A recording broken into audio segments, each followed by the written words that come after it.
Hey, greetings and salutations to you people of the interwebs. So today we are taking a look at Transformers, a bold new era.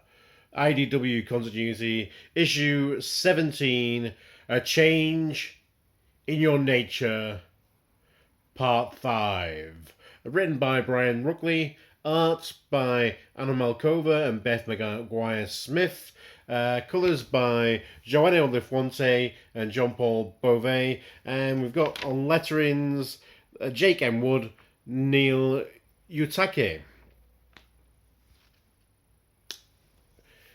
Right, so this is essentially the part 5 in this ongoing story arc, which has done a lot to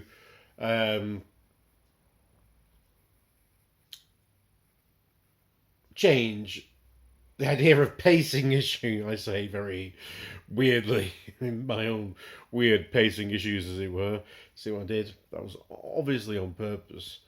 Um, the pacing issues that were on the first couple of arcs. This storyline has kind of gone. No. This is what we do. This is a. I'm not sure if it's a course correct, but or merely kind of like we've got the first bit of storytelling out of the out of way. We've gotten used to writing for Transformers now, writing for this kind of this new continuity that's underway. We've gone from doing it releasing an issue every fortnight to doing an issue every month. So it's, this is more of like a let's let's just have an impactful kind of like boom. This is your main continuity issue for the month. So we're going to actually cover a lot of ground. Um, Type of stuff, and this is kind of, this is an action-packed issue.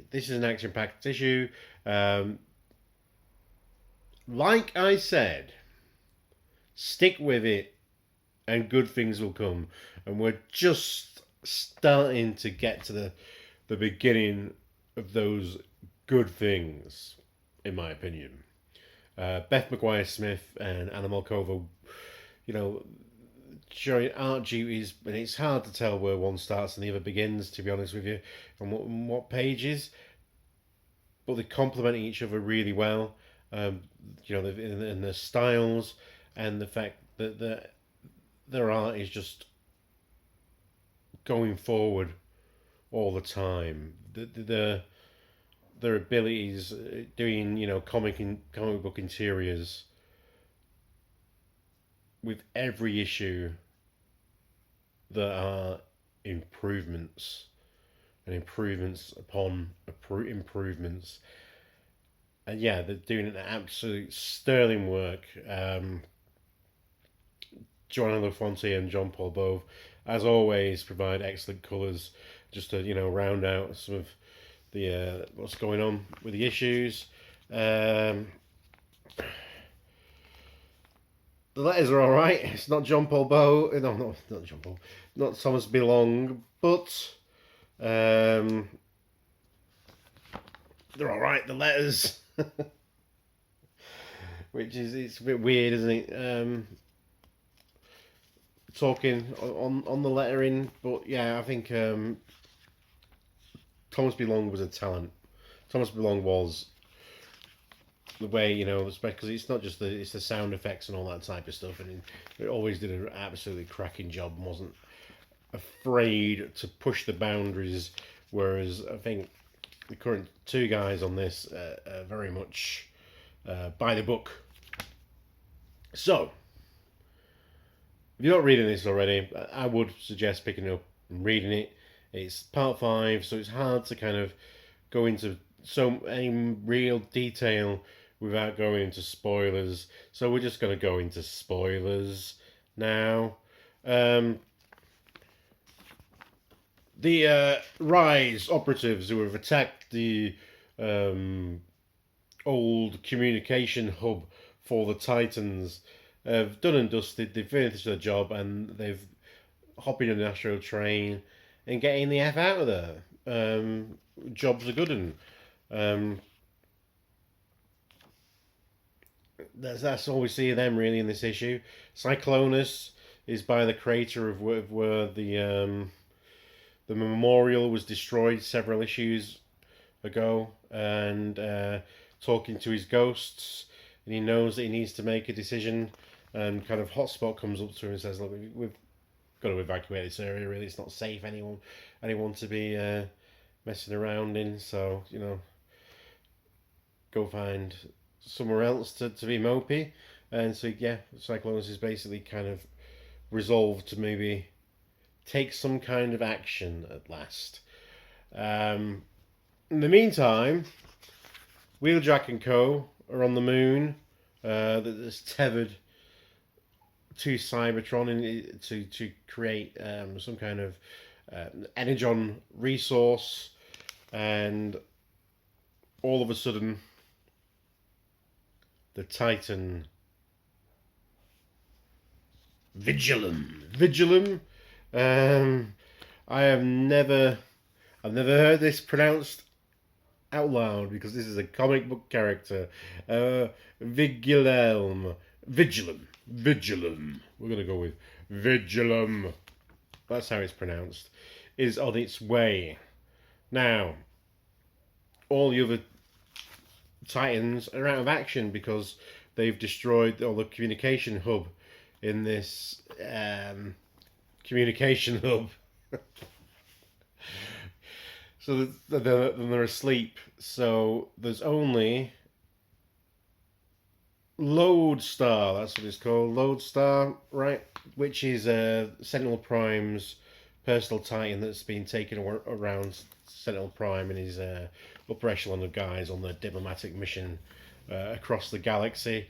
So Lodestar is docked, and the only person on board is Lodestar's city speaker, Lightbright. Who's just some disco-loving big-headed Transformer. And she's actually pretty cool. She's a pretty cool character. Briefly in the previous IDW continuity, and is now here just because, well, we've got new characters, we might as well use them, which is what one thing I like about this continuity is, unlike a lot of other Transformers storytelling, they don't go, well, let's use the usual 6 or 7, 10 or 12 characters. Let's just use the usual. Oh, I've got a sunspot. Let's just use the usual load of characters and that you expect to see because that's what people want. And they're not afraid to just go, no, let's just throw in some people. I mean, one of the people that Blaster's got on his crew is let's see, where is it? That red and white, almost a tape guy who was kind of a background type of character in the Fight or Flee episode of G1. It was just a random character model made up for the Fight or Flee episode of season 3 of G1, the one where Ultra Magnus blows up Paradise with a bomb. Yeah, so Lightbright plugs herself into Lodestar. They go off to try and calm Vigilum. Vigilum is fired up on propaganda. He's speaking rhetoric from the person whose name I always forget in these videos. He was Megatron's mentor. My days.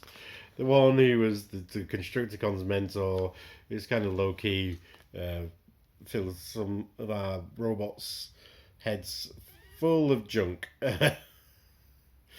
Yeah. So yeah, they kind of Lodestar tries to kind of talk Vigilm down, but Vigilm is a warship.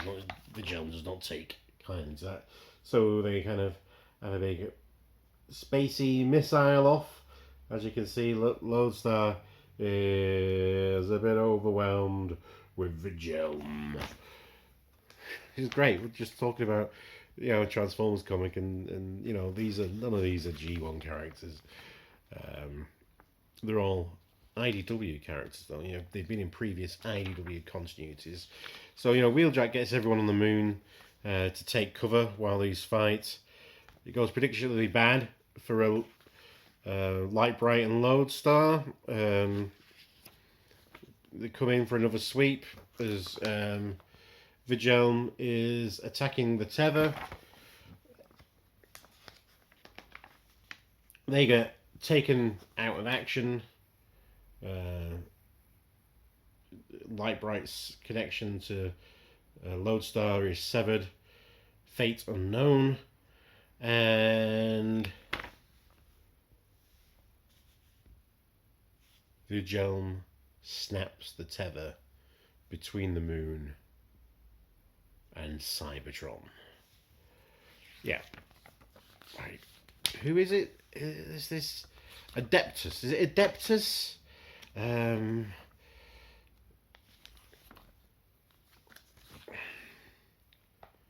It could be something like Adeptus, or it could be. It's definitely. I keep trying to say it's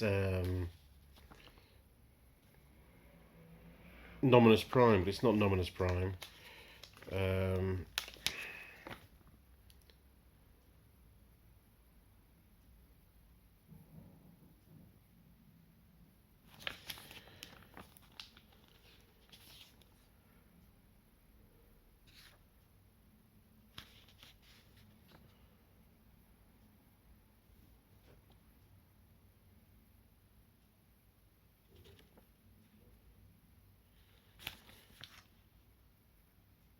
Codexes. Is that Minotaur? Oh, I don't know. There's so many different names. I'm trying to remember.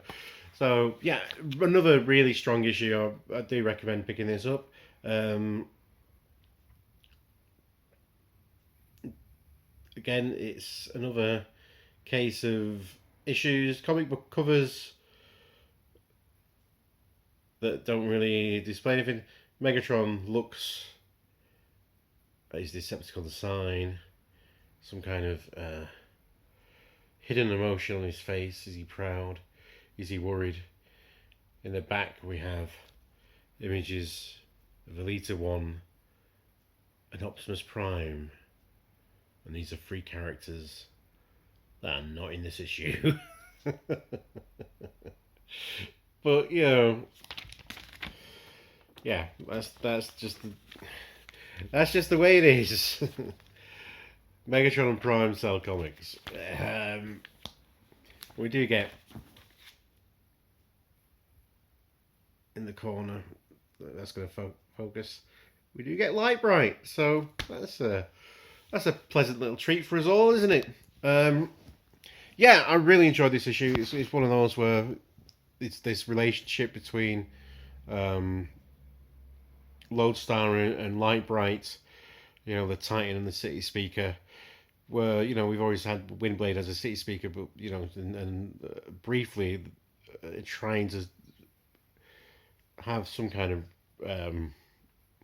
friendship with Metroplex, but this is one where we see it where they are a team and they are connected, and just their relationship is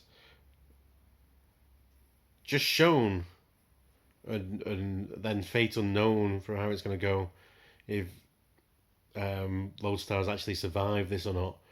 This issue, we don't know, but just having that ability to just give us those in-depths of those characters just for that brief time, and for us to actually care about them. And I think that's a sign of good writing, that these characters that are not really there's no toys of either of them. There's no real kind of in-depth fiction about either of them, but so be able to concentrate on a relationship between the two of them in this issue when they're facing a threat of another trans titan, Vigilm, who again has appeared as kind of a bad guy in the Windblade. What was it? Till All I Want. Till All I Want, is that what they called it? When they decided not to call it Windblade anymore. Yeah. So it was a villain, Vigilm, the villain titan, in that continuity. But yeah, again, never been a toy of Vigilm. Never really, only really appeared in the other IDW continuity. But I quite, again, is the villain in this continuity at the moment. So I quite like that. I quite like that, even though the two different IDW continuities, they are using IDW specific characters rather than just using the same old characters from G1. They are going like, yeah, these are IDW characters, so we're going to use the IDW characters, even if there haven't been toys or fictions about them. So yeah, it's interesting. It's good, and again, the pace is picked up marvelously. We do care about what's actually happening in this war, even though for now, Megatron's actually going, oh, actually, yeah, Megatron does have a bit of a character, but Orion Pax, we hardly know him at this stage. I don't really know much about him, and I don't really, if we're going to pick top characters, top favorite characters in this continuity so far at issue 17, Orion Pax, he ain't in there. So hopefully once this war gets underway, or once because it's getting underway, it's obviously Titans are getting brought into play to sabotage the energon harvesting. Once it all kicks off, and perhaps obviously Sentinel Prime's gonna bite the bullet at some point, and I think once we get to the stage where we show the rise from Orion Pax to Optimus Prime, is when maybe that character will start getting more page time and is actually giving a shit about who he is. But for now, it's quite good that he is playing a minor part for a reason, because obviously once he's Optimus Prime, he'll be playing a major part, and it's good to actually give a bit of page time for some randos. Yeah, keep on going, IDW, keep on going. Ooh, whoop. And you too, keep on going. Stay safe. Wash your hands. Don't buy all the toilet roll. Be excellent to each other. Party on, dudes, and because you deserve it, let's bump fists, shall we? Fisto! Fisto!